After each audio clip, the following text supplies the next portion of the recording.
Well, he could soon be facing a blow, and not in a good way either. Let's begin.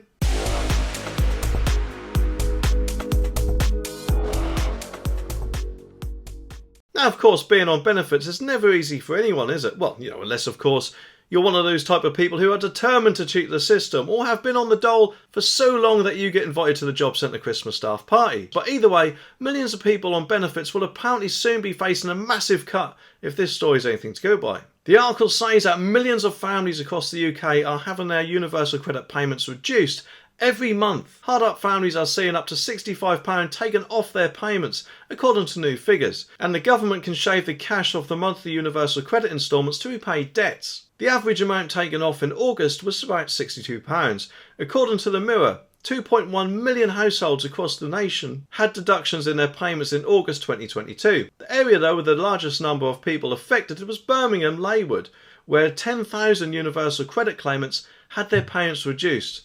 This was followed by 9,200 in Leeds Central and 8,600 in both Manchester Central and Tottenham.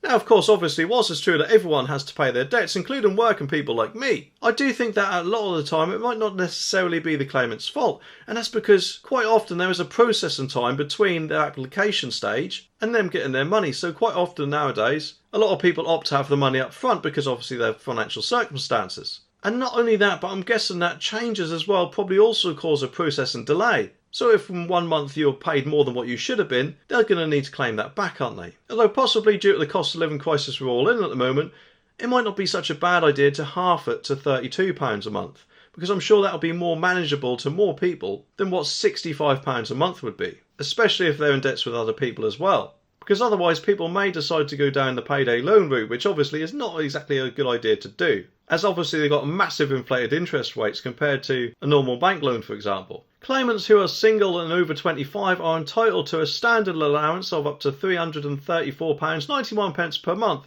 as well as various top-ups depending on the need.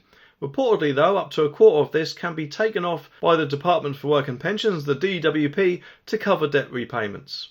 A big chunk of the deductions are made to pay back the 5-week advance given to people when they first await their universal credit payments. Well, perhaps if they found a way to speed up their application process, then this advance might not necessarily be required and therefore would surely take a weight off a lot of people's minds. Kind of like what Rishi should have said in this video rather than, of course, appearing to wind up a lot of drivers out there, me included. Anyway, subscribe for more and I'll see you in the next one.